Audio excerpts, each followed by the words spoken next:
Are you ready for the most exciting thing I've gotten in the mail, probably for the entire year? Okay, that might be a stretch, but I have the new Derwent Inktense pencils in my hands, ready to show you. Now, these are not easy to get just yet for us in the US. However, they are available on Cult Pens, and Cult Pens has the 28 new colors, which they already have in a Derwent wrap ready to go. And here they are. The one thing I must admit is when I opened it and I saw the label right here, I was like, why? No. Do you know how long it's going to take me to take that off with nails? Let's just say a long time. So here they are, not in color order, but that's okay, because what I'm going to do is I have this wonderful chart, which I will link in the description below, created by Color with Claire. She's been on an awesome kick of making color family charts for just about any brand, and she did one for Inktense. She also did a video on the new Inktense colors, so you can check that out.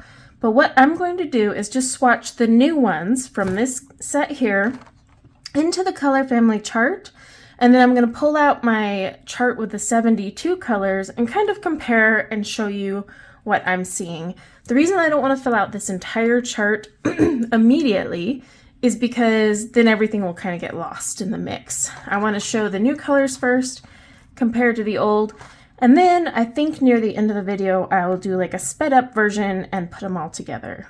Yeah, you guys know me. I come into this with no plan other than that I'm recording. So what we're gonna do is I am going to speed this up so that you're not watching me swatch each color of 28, because I want to make this as short and easy to digest as possible. So I'll swatch all the new colors here on this chart, and then I will be back to discuss the new colors, and then we'll go from there.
Okay, so we have swatched. Now, one thing I want to point out is my old swatch chart had a lot bigger surface area, so you could really see the color, whereas this family or color family chart is a lot smaller. So like the colors almost don't have the room to shine, but it's just so handy to have them on one sheet. I may end up actually, when I combine these, going ahead and putting them on one big thing, but we'll see. All right, so let's talk colors, right? Let's go with the yellows first. So they have added in this lemon color. Excuse me. Now, we had sherbet lemon, but it was kind of like a greenish yellow. So this is a lot more lighter, and I'm liking that.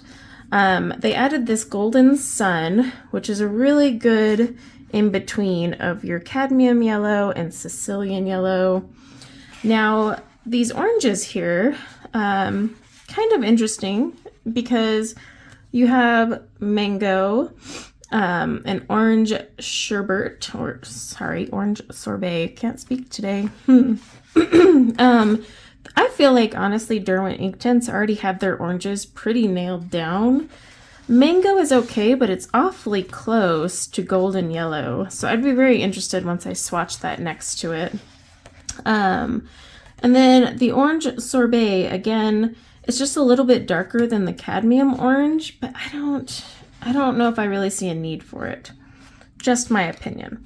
The paprika, let's see, if mid vermilion would be next. Yeah, so, I mean, this is just a little bit lighter. Has a little bit more of an orangey, like this is more burnt orange. So I could see that possibly adds something. Scarlet pink, so these two colors are going to pop in there. The wild flame is really close to that. I don't know about that. And then the Persian red, I do like, but I kind of feel like reds are pretty well covered in the original Inktense line. If you want one gal's opinion. Now, pink flamingo definitely was needed. And the reason I say that is because we were kind of lacking on the light pinks in general. Carmine pink and cherry, when you water them down, are a little bit more pinkish, but we didn't have one that was just light pink. So that one, excellent addition. Sugar plum, I actually think is a really good addition as well. Like, we do have some red violets going on, but the variety is not quite there. Can you mix your colors and create them, water them down? Sure, but I'm not for that work. So I do like that one. Amethyst, definitely a color we needed because as you can see in the purples, they were all very dark, vibrant, but dark. So this one's a much lighter one, was most definitely needed. Nightshade is going to hang out here with deep violet, and they are awfully close to one another. Same with like the violet and violet blue. That's the new one. Those are pretty close as well. Okay, blues. There are a ton of blues in the original 72 count set, but I absolutely love this lapis blue, lapis blue, whatever you want to call it. I think it's a good one in between this iris here. The denim blue, I think I'm going to enjoy that one, but I would like to see it on a bigger chart just to make sure. The dark cerulean, which would go next to sea blue, that's this one right here. Those are awfully close to one another, just very slight differences. So I don't know if that one was necessarily needed. But then we get over here to Malibu. Absolutely needed that color. We did not have like a light teal anywhere up in here, so super excited to see that one. Sea breeze is kind of going to go in between, so it's supposed to be the lighter one of this green aquamarine, and it definitely is lighter, so I think that's a good one to add in. Mineral blue, I'm kind of on the fence on that one, not gonna lie. The mint leaf, so this is a great color addition. It's a lighter green, perfect to go along with this vivid green. I've always felt kind of like, what the heck do I put vivid green with? Because look at that thing. Whoa! It's bright is what it is. So I do like that. Lime green and jungle green will go alongside apple green, which is right here. Trying to keep them all in frame. I feel like the lime green will mix really nicely in making a trio. The jungle green is a nice darker green that I think will pair really nice with that apple. So these two I'm enjoying. Now olive vine, Ionian green is actually a color I use quite frequently. So I'm really enjoying the fact that we have a lighter green to pair up with this one. So I think that's going to be a lot of fun. Now gold goes over here with mustard. It took me a while to find it. This is going to be a fun one, I think, adding into all these neutral colors. Great for wood grains and whatnot. Now the browns, believe it or not, I do think they needed more browns. So let's talk about this. They've added a natural brown and a burnt umber that would be paired with their sepia ink. So these are like their darker but cooler brown colors. And they're not too bad. Like I said, I'd like to see them on a bigger scale, perhaps like on a chart like this, so that we can kind of see this dark mink. So I love the color bark, which is right here, but it is really dark. And if you accidentally put down too much, it's super concentrated. So I think this dark mink is going to work really well with bark. Asphalt is actually a nice gray that kind of rounds things out because we didn't have a lot of grays down here, as you can see. So I found that to be a good addition. And then Storm Dust is being combined with Chinese ink. So this was kind of like a darker gray as well. So it's nice to see a lighter gray added in there. So yeah, so far, or should I say right now, I'm digging these. But what I'm going to do is, because I enjoy these bigger swatches of my Inktense, simply because I think these smaller boxes, they serve the purpose of showing the colors, but they're not giving me the full picture I need. So what I'm going to do is I'm going to go grab one of my 100 count swatch charts, use Claire's family order and put them in order on that chart, and then I will swatch them all together and we'll do it nice and sped up. And that way I can show you, and I'll put a little dot next to what's new, and then that way we can look at them in big juicy swatches next to one another and see if my original assumptions of, yeah, this one was okay, that's not needed, apply, because I need a bigger concentrated chart here. So I'm going to create that chart, swatch it for you, and then we'll be back for discussion.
Okay, much better. Now they are on a single page with bigger squares, just because I need that bigger square, but I did use Color with Claire's family color order. Now, let's see. With them all side by side, I have the stars next to the ones that are new, so let's see if they really were necessary. Lemon, I know it's hard to tell on camera. It probably looks a ton like sun yellow, but it's actually a lot lighter. Now, if you are using your Inktense like I do, I use mine straight on paper and activate. I'm not activating on a palette. So this lighter one is helpful. Now, if you're using a palette, then you could just wash down or wash out your sun yellow. So if you use the palette method, just skip the lemon and water down your sun yellow. If you put them straight on paper, it could be a good addition. Golden Sun, now that I'm seeing it in between here, it's actually not too bad, and it's a color I'd probably use. Sunflowers and all sorts of things, so that one's good. Mango, I would not personally get mango. I just don't feel there's much it's offering between these. It's very close. It's honestly like middle ground between those two, but not something you necessarily need. The orange sorbet actually looks a lot better now that I can see it against the other oranges, and I do like it. It's very, well, it's very orangey. Paprika, honestly, I'm not impressed with paprika. Burnt orange does it for me, and paprika and wild flame are actually pretty close to each other, and they're both new. So that's just a fun little fact. Now, if you're putting it in, like, you know, this color family here, it would make an awesome blend, but I honestly would rather take this burnt orange and blend it with these three, if I'm being honest. Wild Flame, Persian Red are new, and Persian Red and Scarlet Pink are just too close for me. I honestly just don't feel like Persian Red is worth it. So that's just my opinion. Luckily you're getting these open stock, so you can save yourself some money because these aren't cheap open stock. Let's see, then we have the Pink Flamingo. I absolutely think this is perfect. It's just what the set needed, a light pink to go with all these other pinks. So I definitely recommend that one. Then we get into Sugar Plum. Sugar Plum, once activated in family order on these bigger squares with everybody else, it actually really doesn't stand out as much as it had originally. That's why I wanted these bigger squares so I could see, because it's sitting here between Red Violet and Thistle, and honestly it's just a very slight difference. So I personally wouldn't waste my money on Sugar Plum, other than the cute name. Amethyst, I do think is an excellent addition. It's a perfect light purple to round out all the other purples. Definitely would go for that one. Nightshade and Deep Violet are very close to one another, if I'm being completely honest. And I just don't think Nightshade has much to offer, so I personally don't think I would buy that one if I were to do this open stock. Violet Blue, I think, is actually a pretty good color. It's hard to tell between this Violet and Lagoon, but it honestly is like these two had a baby. But it's a really nice color, and like I said, I do pencil straight to paper, so for me, I wouldn't be mixing those. But if you're going to mix those on a palette, then skip that one. The Lapis Blue, definitely a must buy. It is a light blue that is perfect to go along with the rest. Same with Denim. It is a great transitional color. I feel it definitely filled the gaps of these blues here, so I like that one. Let's see, we'll keep going. Dark Cerulean and Sea Blue. I honestly feel they're just so close to one another. Just stick with your Sea Blue if you already have it. You're not missing out. However, Malibu, absolutely grab that color. It's a great light tealish blue, perfect for some of these other teals. Sea Breeze is kind of awkward in how it's placed. It's just a little bit more green than the green aquamarine. It's a unique color though, so I would buy it just for that. Mint Leaf, absolutely, because as you can see, it's much lighter than these ones, and it looks absolutely stunning. So I like that one. The lime green color here and jungle, I think are great. They actually add a nice blendable range with that apple that's kind of always just been like, what do I do with you? So I like it. Olive vine, I really enjoy. It's darker than spring green, it has a little bit more of the green leaning rather than yellow, and it pairs nicely with the Ionian green. So I definitely would go with that one still.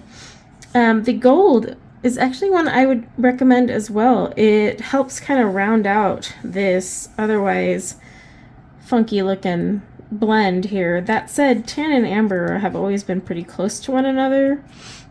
But they come in the 72 count set, so what you gonna do? Then we have our natural brown and our burnt umber. Natural brown, I really like this color. It's a nice brown that's nowhere else in here. The burnt umber is okay, but not necessarily something I think I would purchase. It does pair nicely with the sepia ink and is a lot lighter. But yeah, that's just my opinion. Now the dark mink is a funky color, but it works in the color family with bark, that's for sure. That said, it's kind of like a grayish, murky brown, and I don't know if I would really use it that often, but we'll see if I can put an application. It is a unique color to the set though, so that is something to keep in mind. I do like asphalt. It has definitely lightened up some of these grays here. So I do like that one added in. Same with Storm Dust. It's a nice light gray. So yeah, I mean, overall, would you be, at a loss if you did just go buy the whole 28? No. But there are a few colors, like I pointed out here, that you could do without, like the mango, honestly, the Persian red, the paprika, certain colors like that. But if it's cheaper to buy, like for Colt pens, buying this 28 count set and a wrap was nice, I would wait until if you're in the US, they come to Blick and you can buy open stock and just add to your set. Who knows, Blick may have a 28 count set. Jackson's Art, I'm sure, will eventually get the 28 as well, and they ship to the US here. And basically all those other art suppliers, you'll have a way to get them. You don't have to go order them from Derwent either, where they will be the most expensive.